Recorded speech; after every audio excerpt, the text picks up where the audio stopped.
بسم الله الرحمن الرحيم.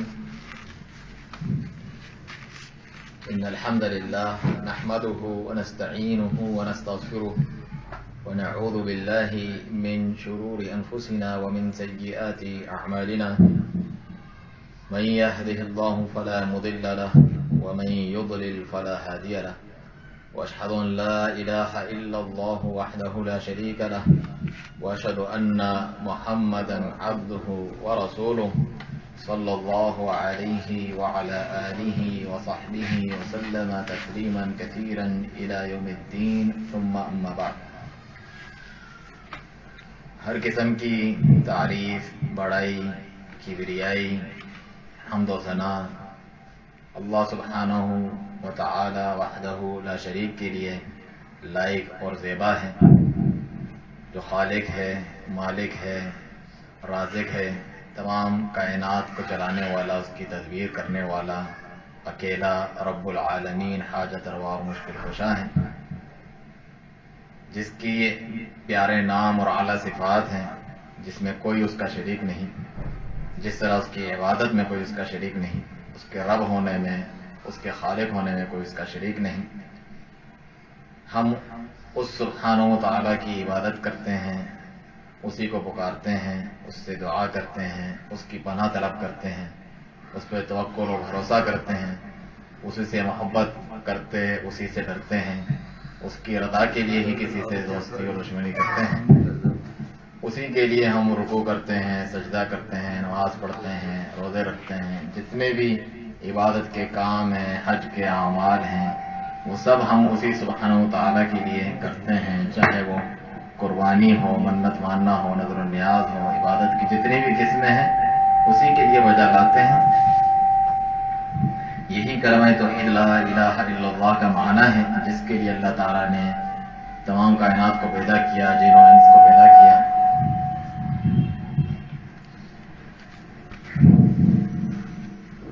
اور یہی وہ دعوت ہے جسے لے کر تمام اللہ تعالیٰ کے پیارے پیغمبر علیہ الصلوۃ والسلام آئے، اپنی قوموں کو اس جانب دعوت دی.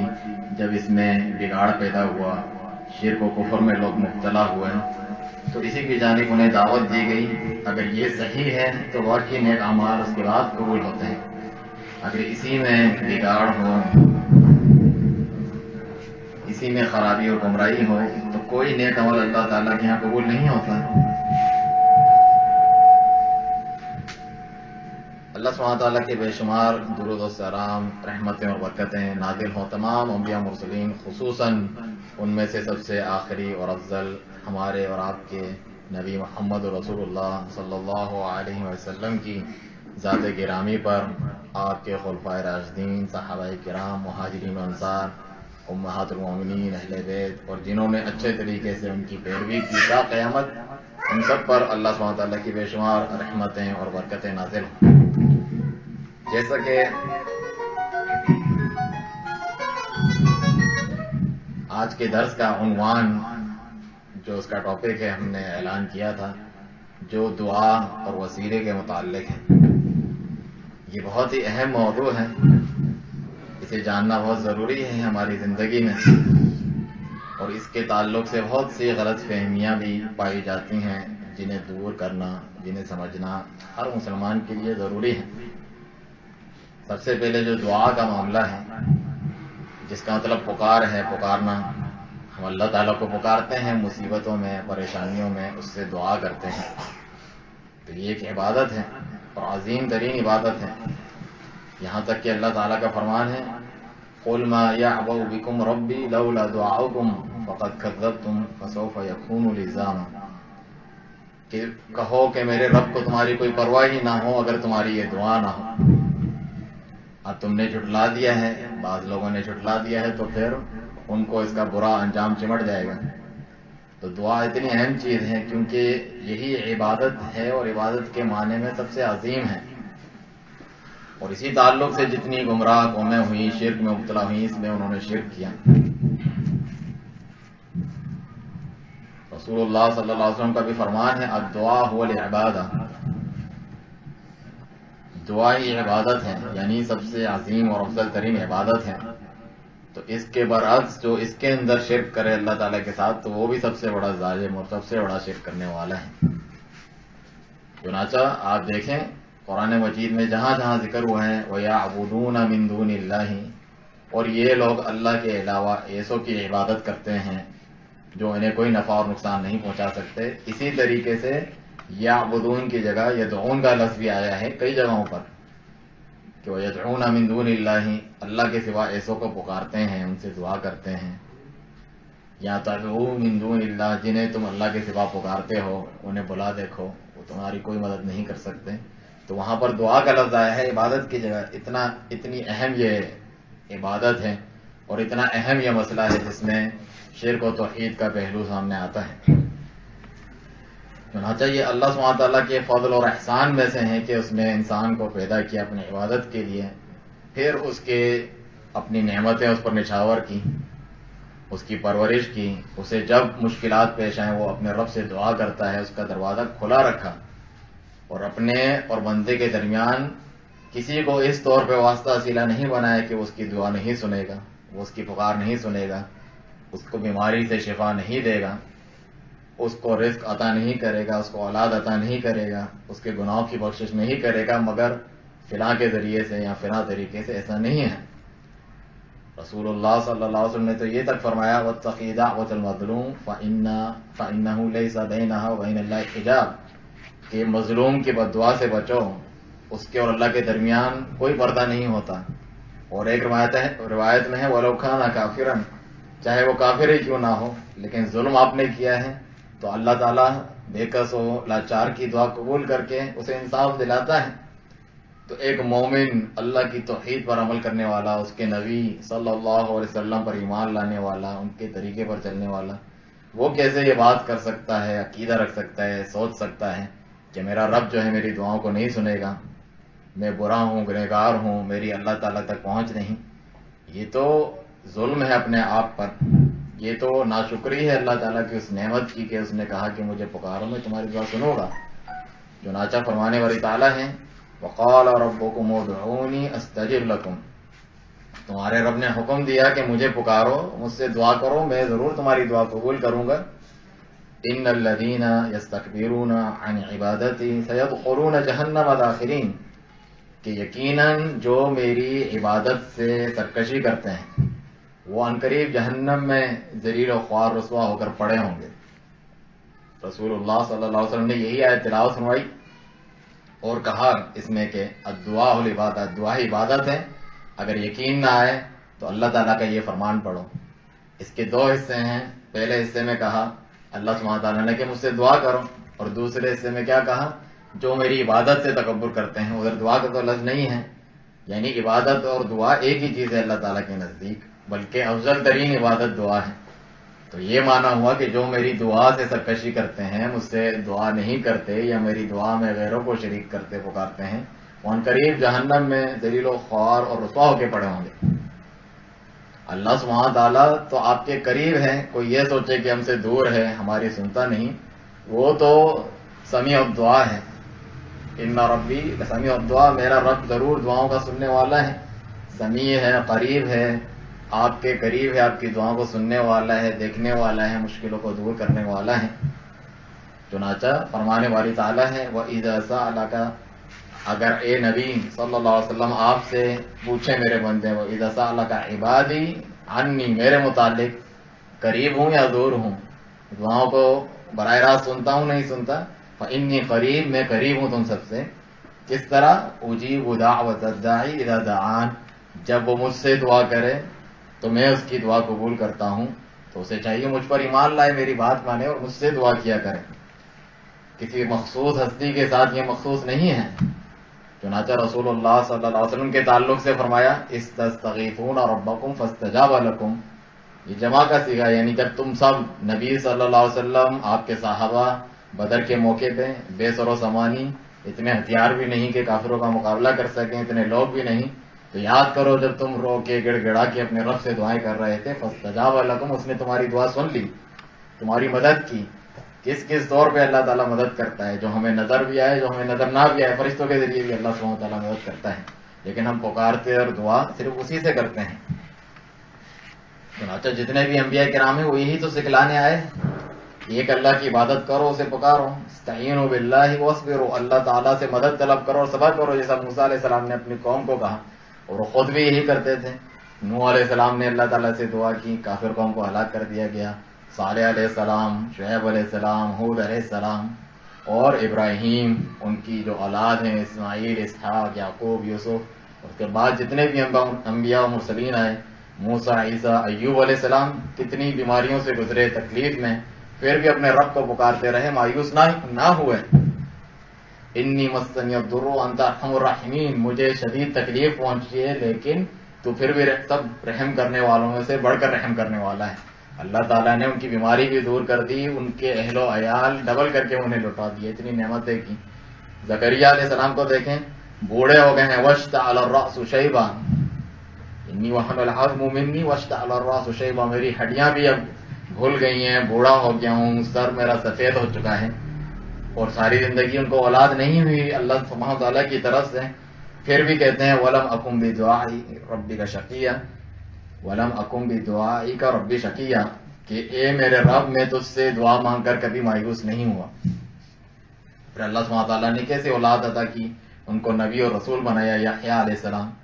تو اس طرح اللہ سبحانہ وتعالیٰ دعا قبول کرتا ہے، اور صرف ان کی ہی نہیں بلکہ ان کی جو پیروی کرنے والے مومنین ہیں، اللہ سے دعا کرنے والے، ان کی بھی سنتا ہے۔ چنانچہ جس طرح جو ہے یونس علیہ السلام کا ذکر ہے، وہ مچھلی کے پیٹ میں اندھیروں پر اندھیرا، سمندر کا، مچھلی کے پیٹ کا، تو وہاں فنادی فی الظلمات، اتنے اندھیروں میں بھی اپنے رب کو پکارا، اور کس چیز کا وسیلہ دیا؟ اللہ تعالیٰ کی توحید کا، کہ اس کے سوا کوئی عبادت کے لائق نہیں۔ لا الہ الا انت سبحانک انی کنت من الظالمین، کہ تیرے سوا کوئی عبادت کے لائق نہیں، تو ہی معبود حقیقی ہے، سوائے تیرے کوئی عبادت کے لائق نہیں، تو پاک ہے ہر قسم کے شرک، نقص اور عیب سے، مجھ سے ہی خطا ہو گئی تھی، مجھ سے غلطی ہو گئی۔ تو اللہ تعالیٰ نے ان کی سنی اور ان کو اس سے نجات دی اللہ سبحانہ تعالیٰ نے۔ تو کیا یہ ان کے ساتھ خاص ہیں؟ چنانچہ ایک حدیث میں رسول اللہ صلی اللہ علیہ وسلم سے بھی پوچھا گیا کہ اس آیت میں جو ذکر ہوا کیا یہ ان کے ہی ساتھ ہے یا باقی جو بھی دعا کرے گا مشکلات میں اللہ اس کی قبول کرے گا؟ کہا سب کے لیے ہیں، تم خود ہی پڑھو اس آیت میں کہ کیا ہے، وَكَذَلِكَ حَقًّا عَلَيْنَا نُنْجِي الْمُؤْمِنِينَ، اللہ فرماتا ہے کہ میرے ذمہ ہے کہ میں تمام مومنوں کو اسی طرح نجات دوں جس طرح میں نے ان کو نجات دی، ان کے لیے آسانی پیدا کی۔ تو یہ سب کے لیے ہیں، مخصوص تو نہیں ہے کہ اللہ سبحانہ تعالیٰ بعض کے سنتا ہے بعض کے نہیں سنتا، یہ تو اللہ سبحانہ تعالیٰ کی نعمتوں میں سے ہیں۔ اللہ سبحانہ تعالیٰ جو شیطان جیسا لعین ہے، جو ایک کفر و شرک، اللہ کی نافرمانی کا ایک نشان ہے، اس سے بڑھ کر تو کوئی بھی نہیں ہو سکتا۔ جب اس نے تکبر اور سرکشی کی تو ساتھ میں کیا کہا، ربی انظرنی الی یوم الدین، اے میرے رب مجھے چھوٹ دے دے، مہلت دے دے قیامت تک کے لیے، تاکہ آزمائش اس کے ذریعے میں گمراہ کروں، بہکاؤں۔ تو اللہ تعالیٰ نے کہا جا تجھے چھوٹ اور مہلت دی جاتی ہے۔ تو ایک مومن موحد اللہ پر ایمان لانے والا وہ شیطان سے کیا گزرے کہ وہ یہ سوچے، اس کے دل میں خیال آئے کہ میرا رب جو ہے میری دعا نہیں سنتا۔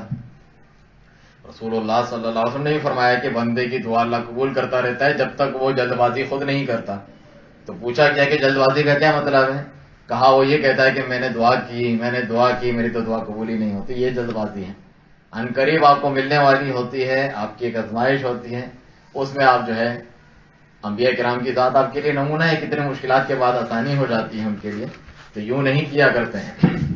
دوسری طرف اللہ سبحانہ تعالیٰ کی مرضی ہے، اس کی مشیت حکمت ہے، وہ جس کی دعا نہ بھی قبول کرے، جس طرح بھی میں نے آپ کے سامنے مثال دی کہ سب سے زیادہ گمراہ کن شیطان کی بھی مہلت دی اللہ سبحانہ تعالیٰ نے جب اس نے رب کہہ کے پکارا۔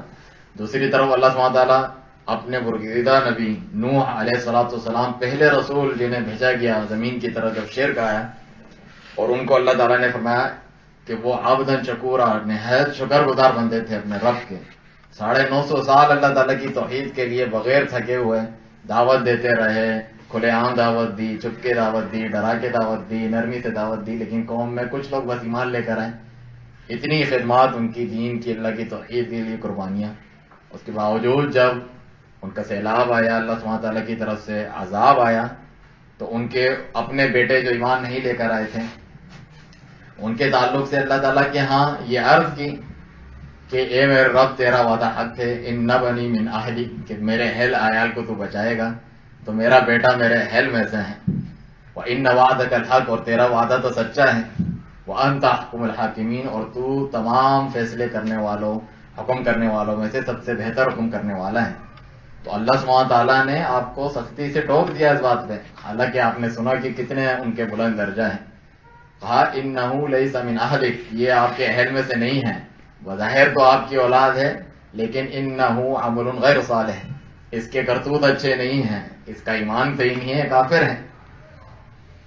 فَلَا تَسْأَلْنِي مَا لَيْسَ لَكَ بِهِ عِلْمٌ، اس چیز کے بابت، اس چیز کے تعلق سے مجھ سے دعا سوال نہ کرنا جس کا تجھے علم نہیں۔ نوح علیہ السلام کو اللہ تعالیٰ کہہ رہے ہیں انی اعیذک ان تکون من الجاہلین، میں آپ کو خبردار کرتا ہوں ایسا نہ ہو کہ آپ لا علم لوگوں میں سے ہو جائیں، ایسا نہ کیجیے۔ تو انہوں نے فوراً اللہ تعالیٰ کے حضور جو ہے توبہ کی اور کہا ربی انی اعوذ بک ان اسألک ما لیس لی بعلم، کہ اے اللہ میں پناہ طلب کرتا ہوں کہ میں تجھ سے کوئی ایسی چیز طلب کروں جس کا مجھے علم نہیں، وَإِلَّا تَغْفِرْ لِي وَتَرْحَمْنِي أَكُن مِّنَ الْخَاسِرِينَ، کہ اگر تو نے مجھے نہیں بخشا اور میری مغفرت نہیں کی، مجھ پر رحم نہیں کیا، تو میں بھی خسارہ پانے والوں میں سے ہو جاؤں گا۔ تو اللہ سبحانہ تعالیٰ جو ہے دعاؤں کو قبول کرنے والا ہے، اس میں یہ شرط نہیں ہے کہ کوئی ایک خاص ہستی ہے جس کی دعا اللہ سبحانہ تعالیٰ قبول کرتا ہے۔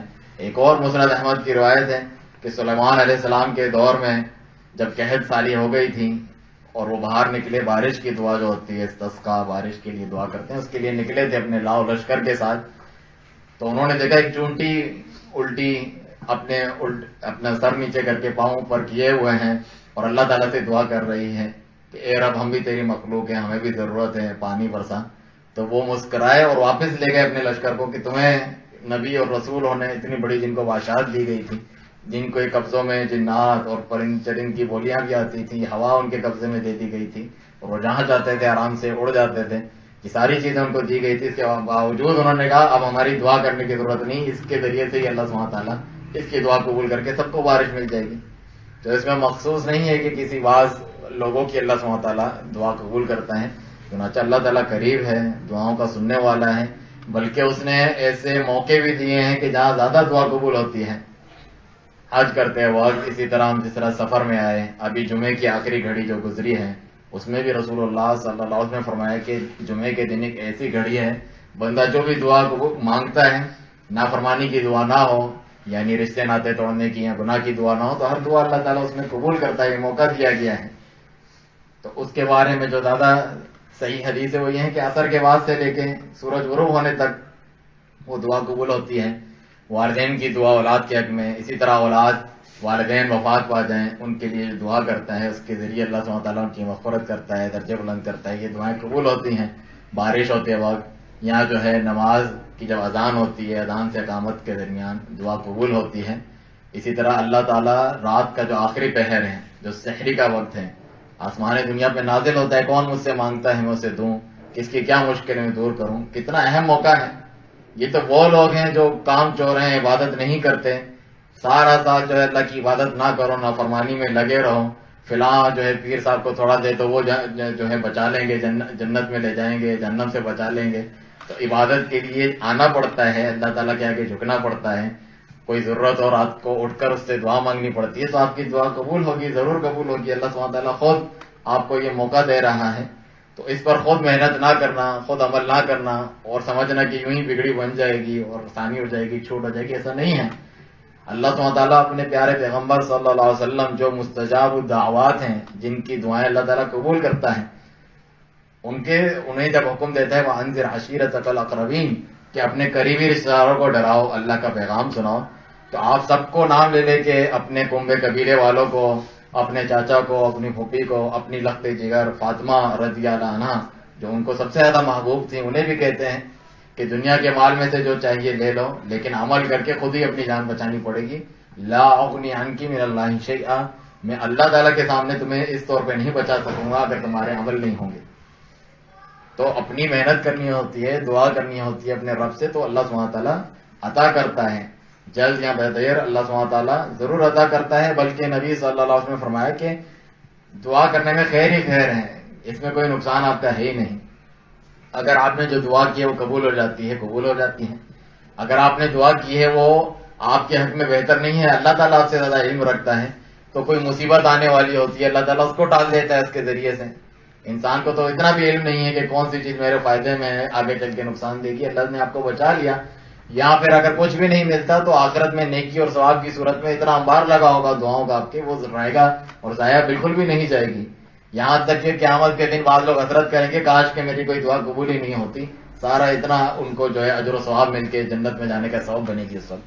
تو دعا ہمیشہ اپنے رب سے کرتے رہنی چاہیے اور براہ راست اس سے دعا کرنی چاہیے، اسے پکارنا چاہیے. یہی تعلیم تمام انبیاء کرام نے دی. رسول اللہ صلی اللہ علیہ وسلم کی کتنی دعائیں ہیں جس میں اللہ تعالیٰ سے ہی مانگا گیا ہے اللہم ربنا، اے ہمارے رب، اے ہمارے اللہ. اور ان کی صفات کا واسطہ دیا گیا اللہ سبحانہ تعالیٰ کا، حی و قیوم، ہمیشہ زندہ رہنے والے، خود قائم، دوسروں کو قائم رکھنے والے، بے نیاز، میری مشکل دور کر دے، میری پریشانی دور کر دے، میرے حالات آسان کر دیں، مجھے رزق عطا کر، اولاد عطا کر، میرے گناہ بخش دیں. اس قسم کی دعائیں بے پناہ ہیں کہ جس کو گنا بھی نہیں جا سکتا. آپ دعاؤں کی کتابیں دیکھیں، حدیث میں پورے پورے باب ہیں نبی صلی اللہ علیہ وسلم کی دعاؤں کے تعلق سے. گھر میں آنے جانا، مسجد میں آنا جانا، یہاں تک کہ غسل خانے استنجا آنے جانے کی دعائیں، اللہ تعالیٰ کی پناہ طلب کرنا، سونا اٹھنا چلنا پھرنا بازار جانا، ہر چیز کی دعا جو ہے، زواجی تعلق قائم کرنے کی دعا، اور مختلف قضاء حاجت کی دعا. کوئی جو ہے آپ گدھے کی آواز سن لے، کتے کی آواز سن لے، اس کی الگ دعا، مرغے کی آواز سن لے، اس کی الگ دعا. کوئی بھی موقع آپ کا دعا اور اللہ کے ذکر سے خالی نہیں ہے. اتنا یہ عظیم دین ہے. نبی صلی اللہ علیہ وسلم نے اتنا اچھا جو ہے طریقے سے پوری زندگی کو ایک مومن مسلمان کی ان دعاؤں سے جوڑ دیا ہے. تو ہمیشہ اپنے رب سے وہ خیر و برکت براہ راست مانگتا رہتا ہے. پھر اسے کیا ہو جاتا ہے کہ وہ ان شرکیہ اور گمراہ کن اور بعد میں ایجاد کرتا بدعیاں طریقوں میں جو وسیلے کے نام سے ہمارے یہاں رائج ہیں اس میں پڑ جاتا ہے. تو ہم دعا کے بعد جو ہے اپنے دوسرا جو موضوع اس سے جڑا ہوا وسیلے کی طرف آتے ہیں. کیا ہے؟ چنانچہ جو وسیلہ ہے اس کا معنی ہے قرب تلاش کرنا، کوئی کام کر کے قریب ہو جانا. کسی کے بھی اللہ سبحانہ تعالیٰ کے ہم جب قریب ہوتے ہیں کہ اللہ تعالیٰ ہے اور یہاں آپ ہیں، اور بیچ میں کوئی ایسی چیز جس سے آپ اللہ کے قریب ہو سکیں، جس طرح نیکی کا کوئی کام، جس طرح آپ نے نماز پڑھی وہ وسیلہ ہے. اس نے کیا کیا؟ آپ کو اللہ تعالیٰ کے قریب کر دیا. جس طرح رسول اللہ صلی اللہ علیہ وسلم کا فرمان ہے کہ بندہ سب سے قریب کب ہوتا ہے اپنے رب کے؟ جب وہ سجدے میں ہوتا ہے. تو ادھر بھی کس چیز کا حکم دیا کہ زیادہ سے زیادہ دعائیں کرو. یہ دعاؤں کی تعلیم صحیح طور پہ لوگوں کو دی نہیں جاتی کہ اپنے سجدے میں اپنے رب سے دعا کرو. اس کو سکھایا نہیں جاتا، اسے معلوم نہیں اپنے رب سے کیا مانگنا ہے. تو نبی صلی اللہ علیہ وسلم کے اس رہنمائی کے مطابق عمل کر کے سجدے میں گرا ہوا ہے اپنے رب کے آگے، تو وہاں دعا کرو زیادہ سے زیادہ. چنانچہ اس تعلق سے دو آیات میں اس کا ذکر ہے وسیلے کا، اسی طرح حدیث میں بھی ہم دیکھتے ہیں کہ اس میں کیا معنی ہے اس وسیلے کا اور اس تعلق سے کیا غلط فہمیاں ہیں. اللہ سبحانہ تعالیٰ کا سورہ مائدہ میں ارشاد ہے کہ یا ایھا الذین آمنوا اتقوا اللہ وابتغوا الیہ الوسیلہ، اے ایمان والو اللہ تعالیٰ سے ڈرو، اس کا تقوی اختیار کرو، پرہیزگاری اختیار کرو. وابتغوا الیہ الوسیلہ، اور اس کے دربار میں اس کے جناب میں وسیلہ بناؤ، وسیلہ اختیار کرو. وجاہدوا فی سبیلہ لعلکم تفلحون، اور اللہ کی راہ میں جہاد کرو تاکہ تم کامیاب ہو جاؤ. تو اس آیت کو لے کے کوئی بھی اس کی گمراہ کن جو ہے تشریح شروع کر دیتا ہے، دیکھیں وسیلے کا ذکر ہے اس لیے ہمیں نبیوں ولیوں کو پکارنا چاہیے، ان کے وسیلے سے دعا کرنی چاہیے، یہی تعلیم ہے. حالانکہ یہ آیت تو رسول اللہ صلی اللہ علیہ وسلم پر نازل ہوئی. آپ نے صحابہ کرام کو تو اس طریقے سے تعلیم نہیں دی جو آگے میں ذکر کروں گا کہ ان کا کیا عقیدہ تھا. یہ تو اپنی طرف سے اللہ تعالیٰ کے ذمہ ایسی بات لگانے ہیں جو اللہ اور اس کے رسول صلی اللہ علیہ وسلم نے نہیں کہی.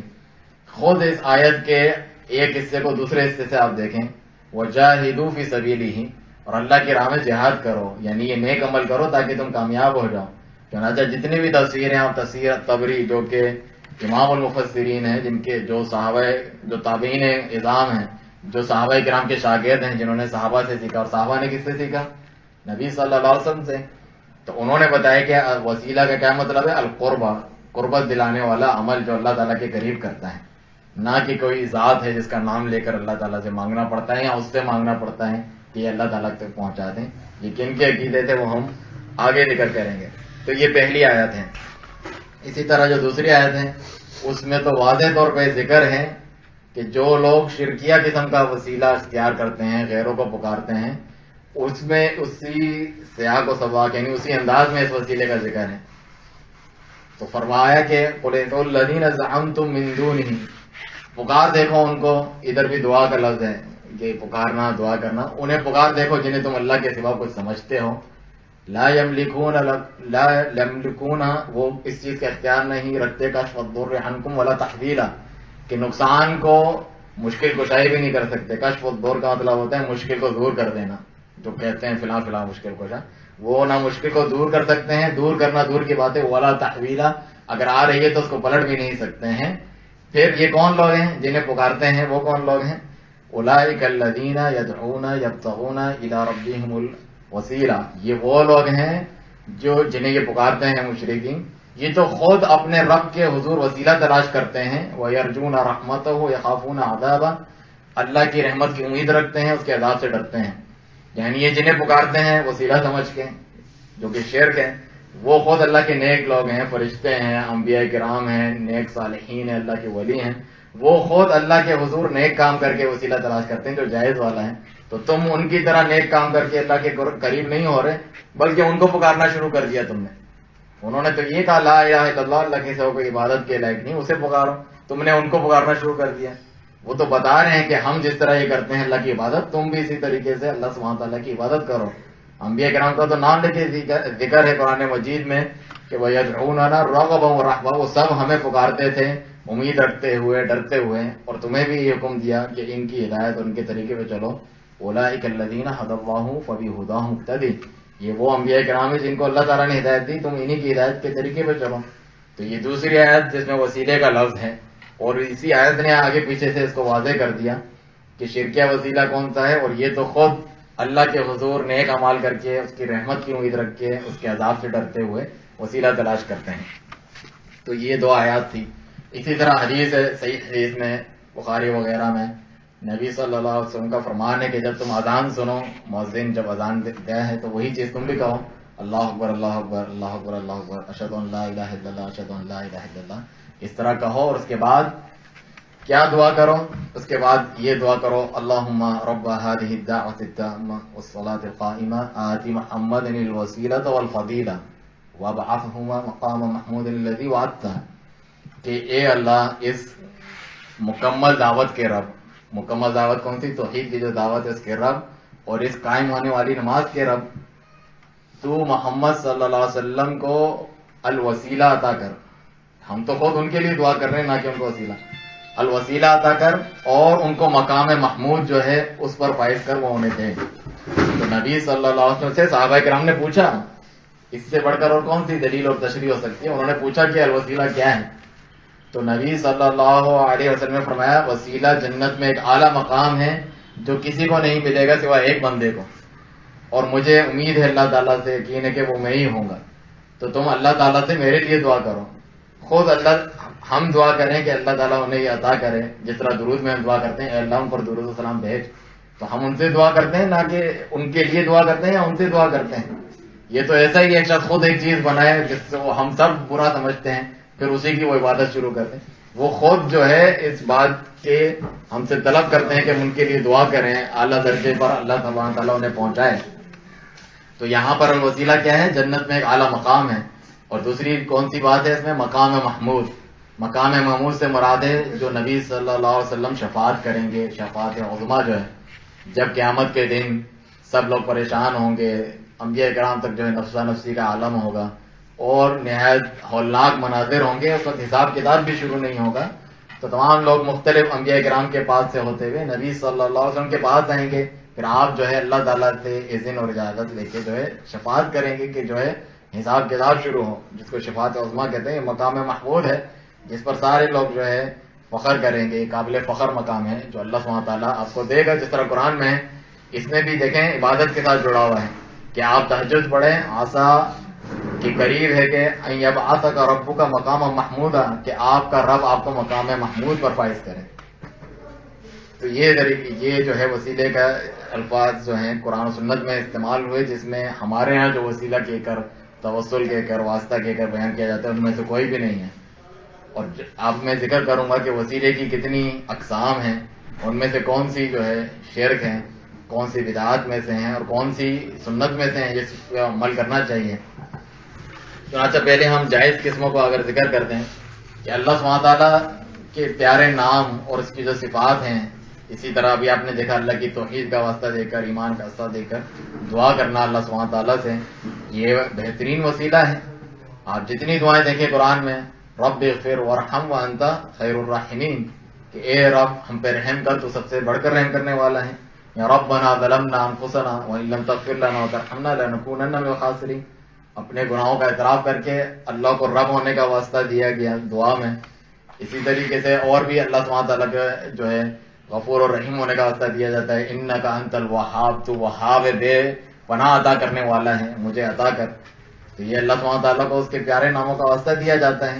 نبی صلی اللہ علیہ وسلم نے بھی فرمایا، یا حی یا قیوم برحمتک استغیث، اے حی و قیوم، یعنی تو ہمیشہ زندہ ہے، ہمیشہ زندہ رہنے والا ہے، ہمیشہ زندہ ہے اور خود قائم ہے، دوسروں کو قائم رکھنے والا ہے، میں تیری رحمت کا واسطے سے طلب کرتا ہوں کہ میری فریاد سن، میری مشکل دور کر۔ نبی صلی اللہ علیہ وسلم نے ایک صحابی کو یہ دعا کرتے ہوئے سنا کہ اے اللہ میں جو ہے بِأَنَّكَ أَنْتَ الْوَاحِدُ الْأَحَدُ الصَّمَدُ الَّذِي لَمْ يَلِدْ وَلَمْ يُولَدْ وَلَمْ يَكُنْ لَهُ كُفُوًا أَحَدٌ أَنْ تَغْفِرَ لِي خَطَايَايَ، اس طریقے سے دعا کہ وہ دعا کر رہے تھے، اے اللہ تو اکیلا ہے، یکتا ہے، واحد ہے، نہ تجھ سے کوئی جنا گیا، نہ تجھے کسی نے جنا ہے، اور تیرا کوئی ہمسر اور برابری والا نہیں۔ تو جب یہ کلمات نبی صلی اللہ علیہ وسلم نے سنے کہ اللہ کی صفات کا یہ واسطہ دے رہا ہے، تو کہا کہ یہ تو اللہ کے ایسے اسم اعظم ہیں، ایسے نام ہیں کہ جس سے جب بھی کوئی مانگتا ہے اللہ تعالیٰ اسے ضرور دیتا ہے۔ جب بھی کوئی اس سے مانگتا ہے اللہ سبحانہ تعالیٰ اس کو جو بھی اس کا مسئلہ، یعنی جو وہ مانگ رہا ہے اس سے منہ مانگی اللہ سبحانہ تعالیٰ دیتا ہے۔ اور ایک اور حدیث میں ہے کہ الحی القیوم کو بھی اللہ تعالیٰ کی وہ صفات قرار دیا کہ جن کے ساتھ کوئی دعا کرتا ہے تو اللہ تعالیٰ ضرور قبول کرتا ہے۔ تو یہ بہترین وسیلہ ہے اللہ تعالیٰ کے ناموں سے دعا کرنا، جس کا خود حکم اللہ تعالیٰ نے دیا ہے۔ وَلِلَّهِ الْأَسْمَاءُ الْحُسْنَى فَادْعُوهُ بِهَا، اللہ تعالیٰ ہی کے پیارے پیارے اور خوبصورت نام ہیں، ان کے ذریعے اللہ تعالیٰ کو پکارو۔ قُلِ ادْعُوا اللَّهَ بِذُو الرَّحْمَٰنِ أَيَّمَّا تَدْعُوا فَلَهُ الْأَسْمَاءُ الْحُسْنَى، رحمان کہو یا اللہ کہو، اسی کے یہ پیارے نام ہیں، اسی کے یہ اسماء حسنہ ہیں، اس کے ذریعے سے اللہ تعالیٰ سے دعا کرو۔ تو یہ بہترین جو ہے وسیلہ ہے اللہ تعالیٰ کے ناموں کا وسیلہ دینا، خصوصاً جس کام کے لیے آپ دعا کر رہے ہیں اس کا جو مناسب نام ہے اللہ تعالیٰ کی صفت، اس کا وسیلہ دیں۔ گناہوں کی بخشش طلب کر رہے ہیں تو الغفار الغفور، مجھے بخش دے۔ رحمت کی دعا کر رہے ہیں، یا رحمان یا رحیم، مجھ پہ رحم فرما، امت پہ رحم فرما۔ اور جو ہے الجبار کہ کافروں کے خلاف ہماری مدد کر، تو ناصر ہے، تو مدد کرنے والا ہے۔ الوہاب ہے، مجھے عطا کر، مجھے اولاد عطا کر۔ تو یہ سب ان دعاؤں کے ذریعے سے اللہ سبحانہ تعالیٰ کے نام و صفات کے واسطے سے دعا کی جاتی ہے، یہ وسیلے کی ایک قسم ہے۔ دوسری جو جائز قسم ہے وہ یہ ہے کہ اپنے نیک اعمال کا اللہ تعالیٰ کو واسطہ دینا۔ نیک اعمال میں آپ کے جتنے بھی نیک اعمال اللہ کی رضا کے لیے آپ کرتے ہیں وہ بھی ہے، اور جو اللہ پر آپ ایمان لاتے ہیں، اسی طرح اللہ سبحانہ تعالیٰ کے نبی پر ایمان لانا، ان سے محبت کرنا، یہ تو اعلیٰ ترین نیک عمل ہے۔ اس کا آپ واسطہ اس طرح دے سکتے ہیں، اے اللہ میں تیرے نبی سے محبت کرتا ہوں تو مجھے بھی جنت میں ان کے ساتھ ملا دے، میری مشکلیں دور کر دیں۔ اس طریقے سے دعا کر سکتے ہیں، کیونکہ نبی صلی اللہ علیہ وسلم سے ایک صحابی نے کہا کہ یعنی میں نے کیا جو ہے آخرت کے لیے کوئی خاص تیاری تو میں نہیں کر سکا ہوں مگر میں اللہ اور اس کے رسول صلی اللہ علیہ وسلم سے محبت کرتا ہوں۔ تو نبی صلی اللہ علیہ وسلم نے خوشخبری دی کہ جس سے محبت کرتے ہو تم اسی کے ساتھ ہوگے۔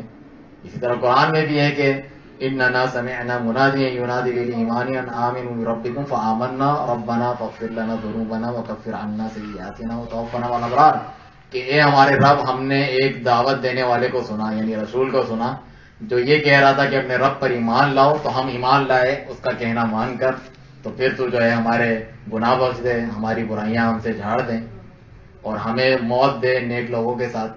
تو دیکھیں ایمان کا بھی ذکر کیا اور دعا کی۔ اسی طرح عمل صالح کی ایک بہترین مثال مشہور حدیث ہے جس کو میں مختصراً بیان کرتا ہوں صحیح بخاری میں، کہ رسول اللہ صلی اللہ علیہ وسلم نے فرمایا کہ پہلے زمانے میں 3 لوگ تھے جو سفر میں تھے، تو بارش بھی ہو گئی اور انہوں نے ایک غار میں، جو پہاڑوں میں غار ہوتا ہے، اس میں پناہ لی، تو اس کے منہ کے اوپر جو ہے ایک چٹان آ کر گر گئی جس سے پھر وہ باہر نہیں نکل سکتے تھے۔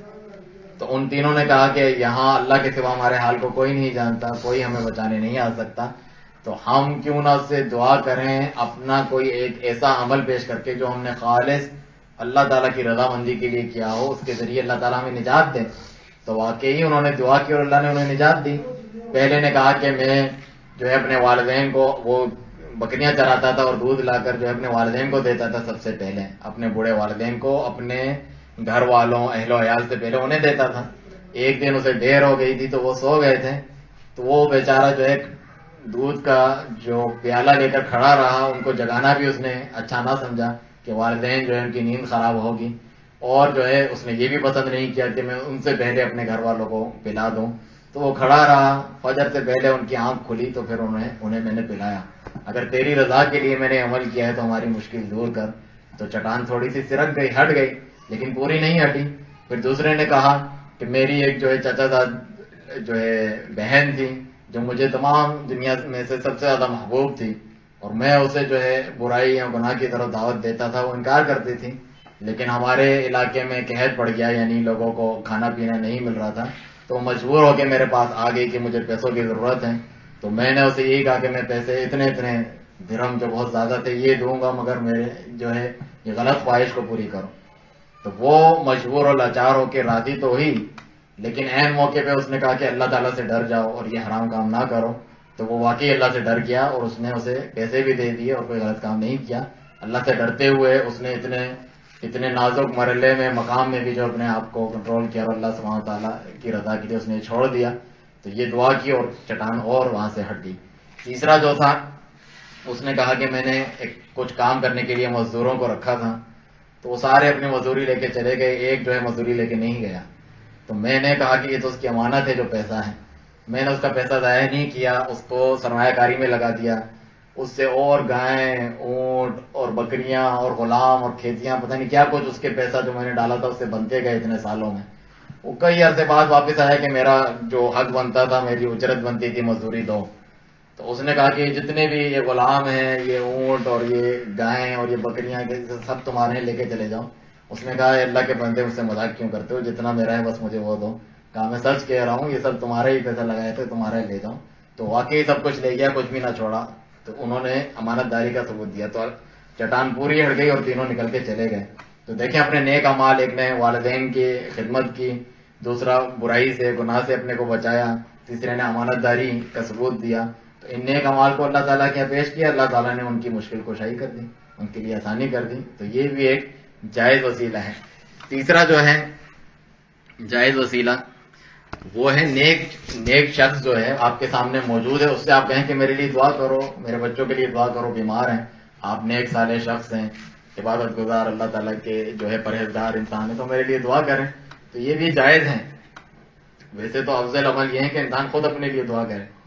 اللہ سبحانہ تعالیٰ فرماتا ہے امن یجیب المضطر اذا دعاہ ویکشف السوء ویجعلکم خلفاء الارض االہ مع اللہ، مشرکین سے خطاب کر کے کہ کون ہے جو بے کس و لاچار مجبوری میں اسے پکارتا ہے تو وہ اس کی پکار سن کے اس کی مشکل کو دور کر دیتا ہے، کیا اللہ تعالیٰ کے ساتھ بھی کوئی اور معبود ہے؟ تو مشرکین بھی لاجواب ہو جاتے تھے۔ تو بے کس و لاچار اگر آپ خود اپنے دل سے رو کے گڑ گڑا کے دعا کریں گے، جیسی تکلیف آپ کو ہے ویسی تکلیف دوسرا چاہے جتنا نیک ہو اس کو تو نہیں ہو سکتی ہے دل میں، تو آپ کریں گے تو آپ کی زیادہ دعا اللہ سبحانہ تعالیٰ قبول کرے گا۔ پھر بھی یہ جائز ہے کہ دوسروں سے دعا کے لیے جو زندہ سامنے موجود ہیں درخواست کرنا جائز ہے۔ صحابہ کرام آیا کرتے تھے، نبی صلی اللہ علیہ وسلم سے دعا کرواتے تھے، جس طریقے سے رسول اللہ صلی اللہ علیہ وسلم ایک مرتبہ خطبہ ارشاد فرما رہے تھے، تو بعض جو ہے دیہاتی لوگ آئے اور انہوں نے کہا کہ بارش نہیں ہو رہی، قحط سالی ہے، ہمارے جانور مر رہے ہیں اور کھیت ختم ہو گئے ہیں، اللہ سے دعا کریں بارش ہو۔ نبی صلی اللہ علیہ وسلم نے دعا کی اور بارش ہوئی۔ تو اس طریقے سے دعا ان سے طلب کی۔ اسی طریقے سے نابینا صحابی ہیں، انہوں نے کہا کہ دعا کریں کہ مجھے اللہ سبحانہ تعالیٰ بینائی دے دیں، تو نبی صلی اللہ علیہ وسلم نے ان کے لیے دعا کی، اور صحابی نے بھی کہا کہ اللہ کے نبی کی دعا کو میں پیش کرتا ہوں کہ میری مشکل دور کر دیں، تو ان کے لیے آسانی ہو گئی۔ تو اس طریقے کی روایات موجود ہیں کہ دعا کر سکتے ہیں، نیک صالح شخص کو آپ کہہ سکتے ہیں کہ میرے لیے دعا کریں۔ یہ 3 جائز طریقے ہیں۔ اب 2 مزید طریقے ہیں، ایک تو ان میں بالکل شرکیہ طریقہ ہے، اور یہ تمام امتوں میں شرک کی اصل بنیاد اور جڑ تھا کہ اصل توحید اور عبادت یہ ہے کہ اللہ کو پکارا جائے، اس سے دعا کی جائے براہ راست، جس کا اللہ تعالیٰ نے حکم دیا ہے۔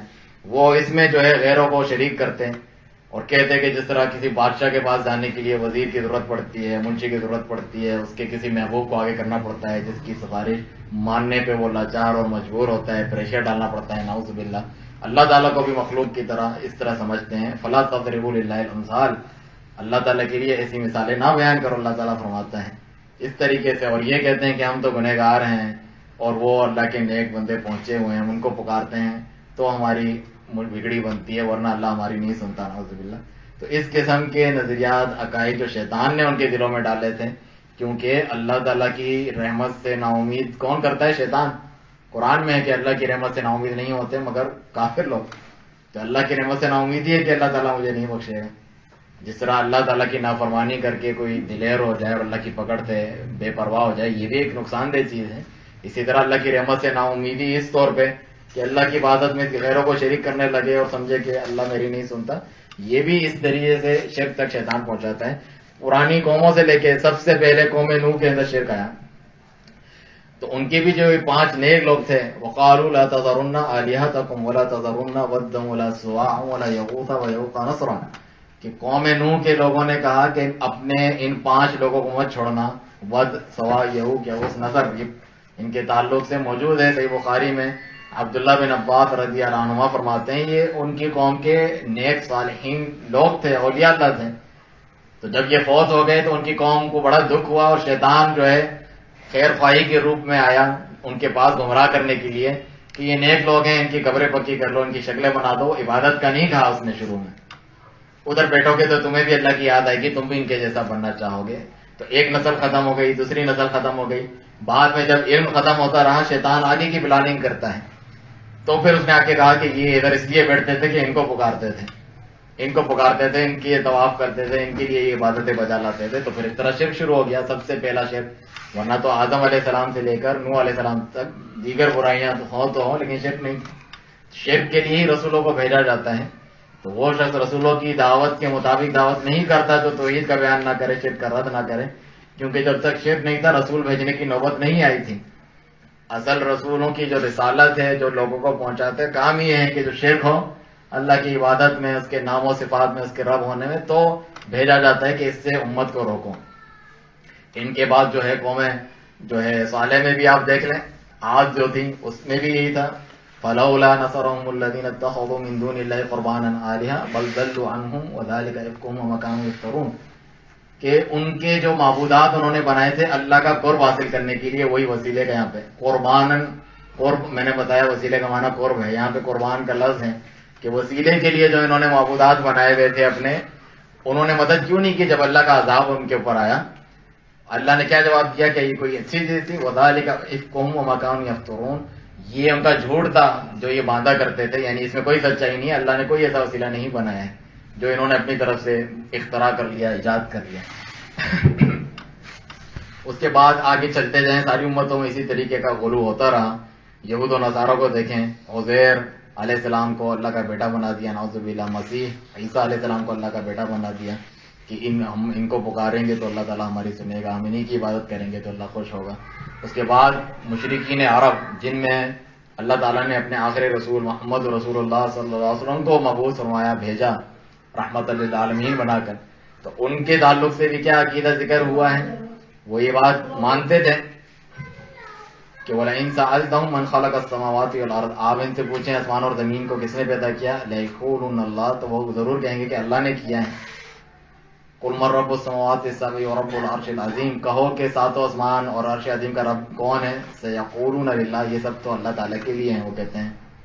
اور ان سے پوچھو جو ہے قُلْ مَن يَرْزُقُكُم مِّنَ السَّمَاءِ وَالْأَرْضِ، کون جو آسمانوں اور زمین سے تمہیں رزق دیتا ہے، اور کون جو ہے زندہ سے مردہ کو، مردہ سے زندہ کو نکالتا ہے، اور کون تمہارے کانوں اور آنکھوں کا مالک ہے؟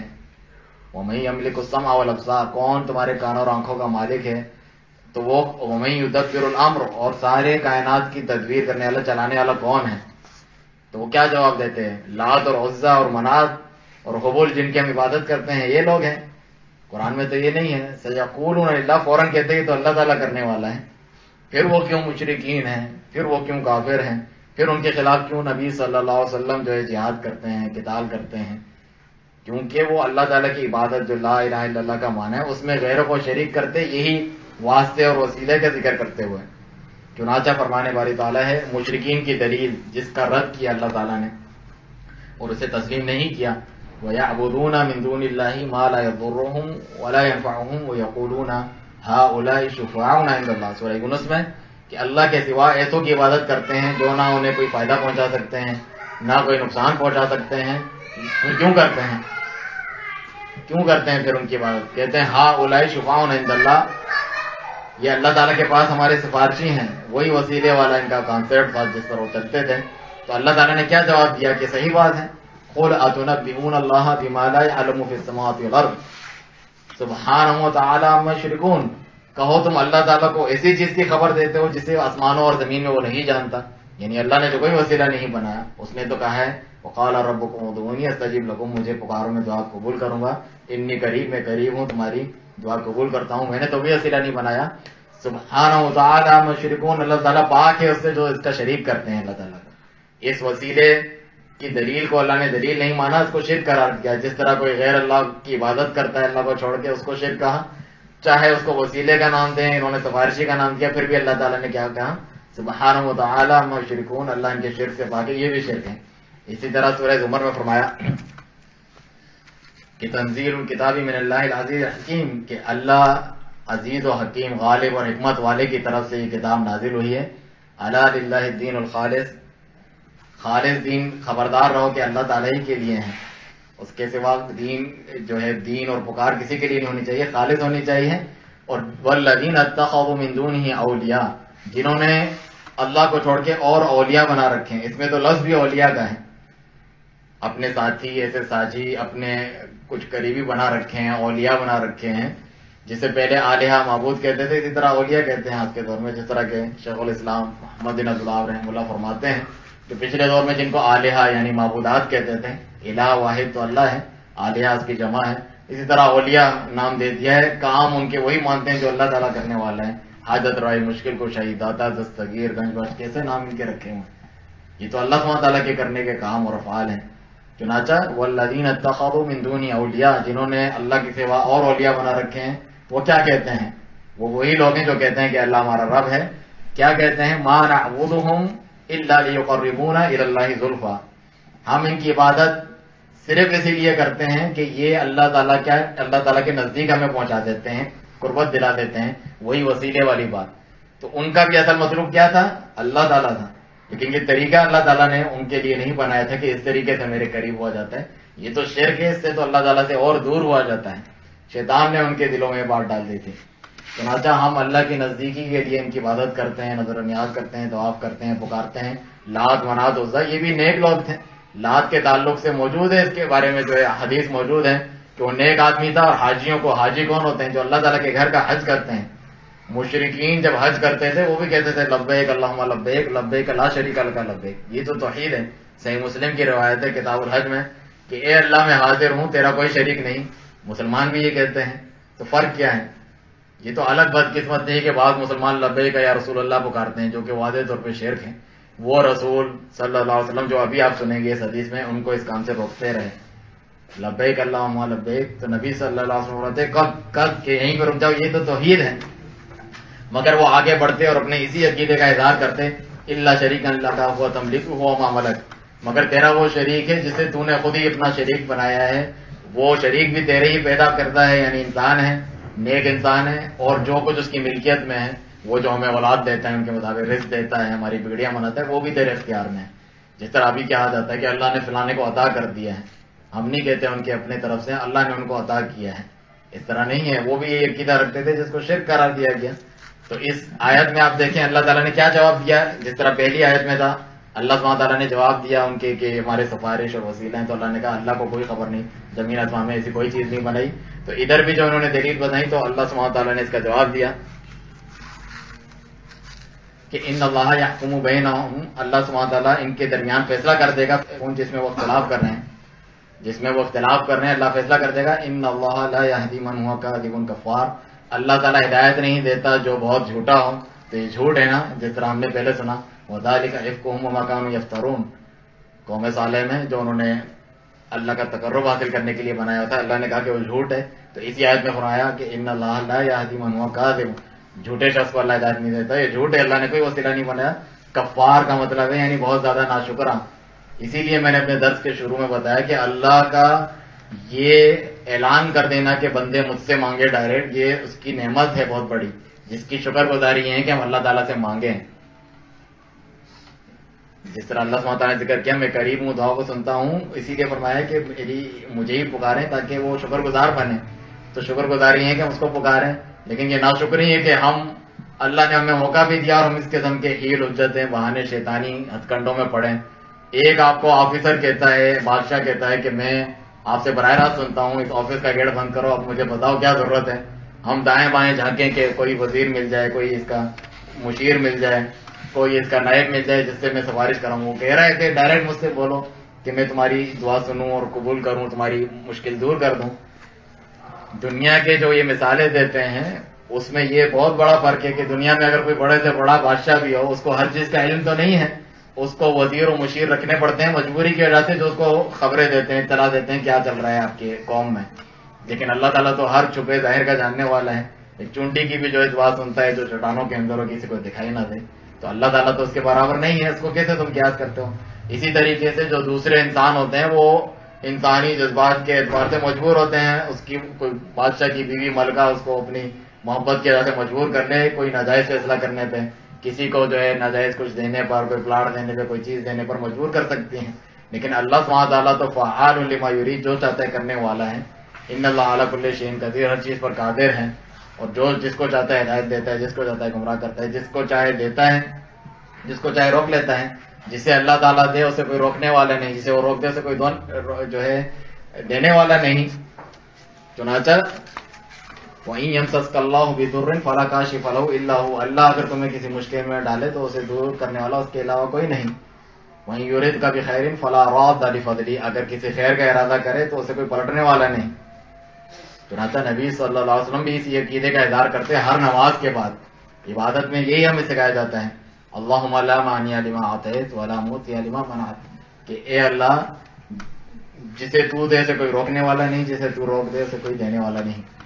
تو یہ عقیدہ ہوتا ہے ایک مومن کا. اور یہ شرکیہ وسیلہ ہے جو وہ اختیار کرتے ہیں، ابھی آپ نے سنا. تو یہ جو ہے مشرکین کا حال میں نے آپ کے سامنے ذکر کیا. تو اس قسم کا شرکیہ وسیلہ کرنا، کسی نبی رسول کو پکارنا اور کہنا ہم گنہگار ہیں، ہم ان کو پکارتے ہیں، یہ اللہ تعالیٰ تک ہماری پہنچ اور رسائی کراتے ہیں، یہ شرک ہے. کیونکہ دعا کیا ہے؟ عبادت ہے، آپ نے سنا. اور عبادت کس کا حق ہے؟ اللہ تعالیٰ کا. آپ نے وہ حق کسی غیر کو دے دیا تو شرک کیا آپ نے. اسی طریقے سے آخری قسم بتا کر اپنی بات کو ختم کرتا ہوں کہ دعا تو آپ اللہ تعالیٰ سے کریں، اللہ کو حق دیا آپ نے اس کا، لیکن دعا میں آپ وسیلہ بنا دیں، اے اللہ پیارے نبی کے صدقے، پنج دن پاک کے وسیلے میری یہ دعا قبول کر. تو دعا تو آپ اللہ تعالیٰ سے کر رہے ہیں، لیکن یہ طریقہ اپنی طرف سے ایک نیا بدعت ایجاد کی، جبکہ نبی صلی اللہ علیہ وسلم کا فرمان ہے وَكُلُّ بِدْعَةٍ ضَلَالَةٍ، ہر نیا کام دین میں جو ہے گمراہی ہے، جہنم میں لے جانے والی ہے. تو صحابہ کرام نے اس طریقے سے نہیں سیکھا، نہ انہوں نے اس طریقے سے کیا. وہ براہ راست اللہ سبحانہ تعالیٰ سے دعا کرنا ان کو سکھاتے تھے. تو یہ جو وسیلہ اختیار کرتے ہیں یہ بھی دین میں نیا کام اور بدعت ہے. چنانچہ عمر بن خطاب اور رضی اللہ عنہ کے دور میں جب 61 سالی ہوئی تھی تو صحیح بخاری کی روایت ہے، تو انہوں نے رسول اللہ صلی اللہ علیہ وسلم کی قبر پہ جا کے نہیں دعا کی، نہ ان کا وسیلہ دیا دعا میں، بلکہ نبی صلی اللہ علیہ وسلم کے چاچا عباس رضی اللہ عنہ جو زندہ اور حیات ادھر موجود تھے، ابھی میں نے کہا کہ زندہ سے دعا کرا سکتے ہیں، جا کر ان کو لائے، ان سے کہا اور یہ دعا کی کہ اے اللہ جب نبی صلی اللہ علیہ وسلم ہمارے پاس تھے تو ہم ان کے ذریعے سے جو وہ دعا کرتے تھے، دعا مانگتے تھے بارش کی، تو ہمیں بارش دیتا تھا. جس طرح بھی ایک مثال میں نے آپ کے سامنے ذکر کی کہ دیہاتیوں نے آ کے کہا کہ بارش نہیں ہو رہی تو نبی صلی اللہ علیہ وسلم نے دعا کی اور ہو گئی دعا سے آپ کے. لیکن اب ہم نبی صلی اللہ علیہ وسلم کے چاچا کو لے کر آئے کیونکہ وہ نہیں ہے، یہ کہ ان کا عقیدہ ہے، اور بارش کی دعا میں سب جمع ہوتے ہیں، کسی نے کھڑے ہو کے یہ نہیں کہا کہ تم غلط کر رہے ہو، سب اس میں متفق تھے کہ یہ صحیح عقیدہ ہے، اسی طرح دعا کرنی چاہیے. تو انہیں ہم پیش کرتے ہیں ان کی دعا قبول کر اور بارش دے. تو ان سب نے مل کے دعا کی، انہوں نے بھی دعا کی اور اللہ تعالیٰ نے بارش عطا کی. تو اس سے معلوم ہوا صحابہ کرام کا بھی یہ عقیدہ نہیں تھا. چنانچہ جتنے بھی ائمہ دین گزرے ہیں ان میں سے کسی کا یہ عقیدہ نہیں ہے. امام ابو حنیفہ رحمۃ اللہ علیہ، جن کے بہت سارے اس قسم کے فرقے جو اس قسم کے وسیلے کو پھیلاتے ہیں لوگوں کے اندر، وہ کہتے ہیں ہم ان کے ماننے والے ہیں. حالانکہ امام ابو حنیفہ رحمۃ اللہ علیہ سے واضح طور پہ بات ثابت ہے. آپ فرماتے ہیں کہ یہ حرام ہے، یہ مکروہ ہے، تحریمی ہے، یعنی حرام ہے، جائز نہیں ہے کہ اللہ تعالیٰ سے انبیاء کرام کے وسیلے سے دعا کی جائے. یہ چیز ان کی کتابوں میں، عقیدے کی کتاب میں موجود ہے. تو اس سے معلوم ہوا کہ رسول اللہ صلی اللہ علیہ وسلم نے بھی دعا کا طریقہ سکھلایا، صحابہ کرام نے ہم سے سیکھا، اس کے بعد جتنے ائمہ دین ان کے شاگرد گزرے ان میں سے کسی کا یہ طور طریقہ اور عقیدہ نہیں تھا کہ اپنی دعا میں اس طریقے کا وسیلہ دیتے ہوں، بلکہ وہ اللہ تعالیٰ سے براہ راست دعا کرتے تھے۔ تو آخری خلاصہ بتا کر میں اپنی بات کو ختم کرتا ہوں کہ وسیلہ جو جائز ہے وہ تین چیزوں کا ہے، اللہ تعالیٰ کے پیارے نام اور صفات کا آپ وسیلہ دیں اپنے دعا میں، اللہ تعالیٰ غفور رحیم ہے مجھے بخش دے۔ اسی طریقے سے اپنے نیک اعمال کا وسیلہ دیں، اے اللہ میں نے فلاں غریب کی مدد تیری رضا کے لیے کی تھی، میرا بچہ بیمار ہے تو اس کو شفا دیں، تو آپ نے نیک اعمال کا وسیلہ اللہ تعالیٰ کے یہاں پیش کیا۔ اور تیسرا یہ ہے کہ کوئی نیک زندہ شخص ہے، کوئی بزرگ ہے، نیک پرہیزگار ہے، آپ نے کہا کہ میرے لیے دعا کرو کہ میرا کام آسان ہو جائے جو میں کرنا چاہتا ہوں کوئی کاروبار، تو اس نے آپ کے لیے دعا کی، اللہ تعالیٰ اس کے لیے آسانی کر دیں، تو یہ بھی جائز ہے۔ اور چوتھی قسم جو کہ شرکیہ وسیلہ ہے کہ آپ کسی نبی رسول ولی کو پکاریں یا رسول اللہ مدد، اور کہیں کہ جو ہے یہ دعا ان کے لیے ان سے کریں، براہ راست دعا کہیں یہ اللہ تعالیٰ تک ہماری عرضیاں پہنچاتے ہیں، ہماری بیڑیاں بنواتے ہیں، اس طریقے کی بات کرنا۔ جس طرح یہ ڈینگی بخار چل رہا ہے نعوذ باللہ، اس تعلق سے جو ہے قرآن مجید میں جس طریقے سے ابراہیم علیہ السلام فرماتے ہیں وَإِذَا مَرِضْتُ فَهُوَ يَشْفِينِ، جب میں بیمار ہوتا ہوں میرا رب مجھے شفا دیتا ہے۔